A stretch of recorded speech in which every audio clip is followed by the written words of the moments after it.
Welcome back again ഷർഫ് with family. അപ്പോൾ അതാ ഇന്നിപ്പോൾ നമ്മളുള്ളത് ചാലിയത്ത്. കുട്ടികളെ കൊണ്ട് നമ്മൾ പുറത്തിറങ്ങിയതാണ്. ഇപ്പോൾ ചാലിയത്ത് ഇപ്പോൾ ഒരുപാട് മാറ്റങ്ങളൊക്കെ വന്ന് അതിന് ശേഷം ഫാമിലി ആയിട്ട് ഇതിനെ അങ്ങോട്ട് വന്നിട്ടില്ലായിരുന്നു. അപ്പോൾ ഫാമിലി ആയിട്ട് അതൊന്ന് കാണാൻ വേണ്ടി വന്നതാണ്. മുഖച്ഛായ മാറിയ ചാലിയം. അപ്പോൾ അങ്ങേപ്പുറത്ത് കൂടെ ബോട്ടുകൾ പോകുന്നുണ്ട്. ബേപ്പൂര് അങ്ങേപ്പുറം കാണുന്നുണ്ട്. ഇപ്പോൾ കാറൊക്കെ ആയിട്ട് വരികയാണെന്നുണ്ടെങ്കിൽ നമ്മളിപ്പോൾ ഈ കോൺക്രീറ്റ് റോഡ് തുടങ്ങേണ്ട ആ തലക്കിൽ നമ്മൾ കൊണ്ടുപോയി വണ്ടി നിർത്തിയിടണം. എന്നിട്ട് അവിടെ നിന്ന് ഇങ്ങോട്ട് നടന്നിട്ട് വരണം. ബൈക്കൊക്കെ ആണെന്നുണ്ടെങ്കിൽ നമുക്ക് ഇതിനുള്ളിൽ കയറ്റി പോരാൻ പറ്റുന്നുണ്ട്. പക്ഷെ അവിടെ ഉണ്ടോ വണ്ടി നിർത്തിയിട്ട് എന്നിട്ട് അവിടെ നിന്ന് ഇങ്ങനെ നടന്ന് വരികയാണ്. അതേപോലെ കാണാൻ നല്ല രസമുണ്ട്. സമയം ഏകദേശം ഒരു ഉച്ചക്ക് ഒരു 3 മണിയായിട്ടുണ്ട്. നല്ല വെയിലുള്ള സമയമാണ്.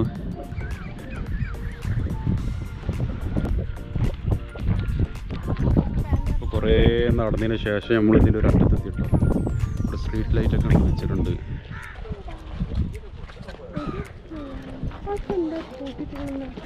വെയിൽ കൂടി.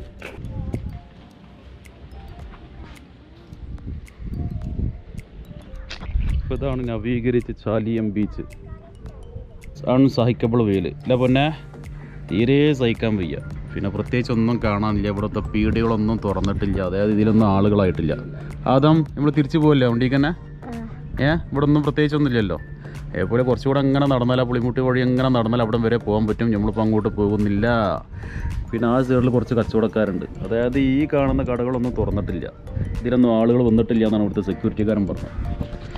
അപ്പം വെയിൽ അപാരമാണ് മക്കൾ. നമ്മൾ തിരിച്ച് നടക്കണം. തിരിച്ച് നടന്നിട്ട് വേറെ എവിടേക്കെങ്കിലും പോട്ടെ. പ്രത്യേകിച്ചൊന്നും കാണാനൊന്നുമില്ല. വേറൊരു വൈബുകളൊന്നും കിട്ടാനില്ല. വൈബ് കിട്ടണമെന്നുണ്ടെങ്കിൽ വൈകുന്നേരം അസറിന് ശേഷം വന്നാൽ ഈ ലൈറ്റും കാര്യങ്ങളൊക്കെ ഉണ്ടാകുമ്പോൾ വേറെ രസം ഉണ്ടായിരിക്കും.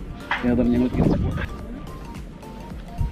ഇതാണ് നമ്മളെ ബാക്ക്ഗ്രൗണ്ട്. ഒരുപാട് കടകളുണ്ട് ഇവിടെ. 1 2 3 4 5 6 7 8 9 10 10 12 കട ഉണ്ട്. പക്ഷെ ഒരൊറ്റവും തുറന്നിട്ടില്ല. സ്പീഡ് പോട്ടെ അങ്ങോട്ട് നോക്കിയാ. അയ്യോ എന്താ രസമേ. എന്താ സ്പീഡ് നോക്കിയാ പോണ്ട്. നല്ല സ്പീഡില്ലേ.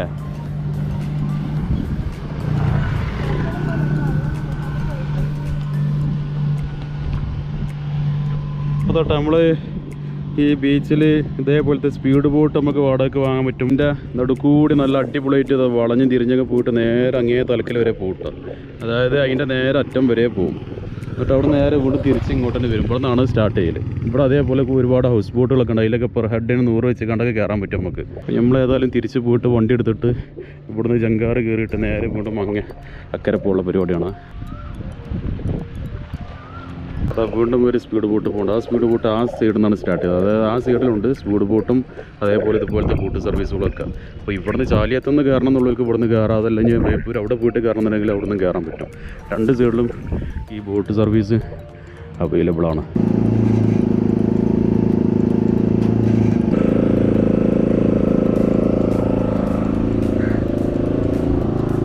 ഇഷ്ടപ്പെട്ടാതമേ.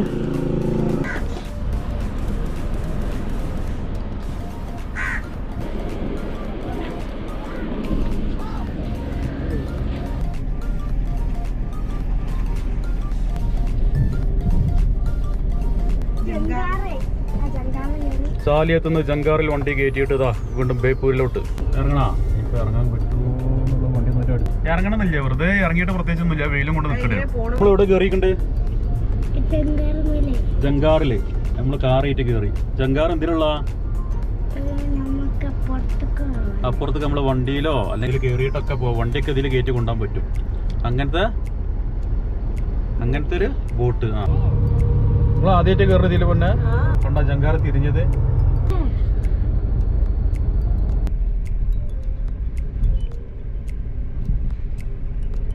ജസ്റ്റ് ഒന്ന്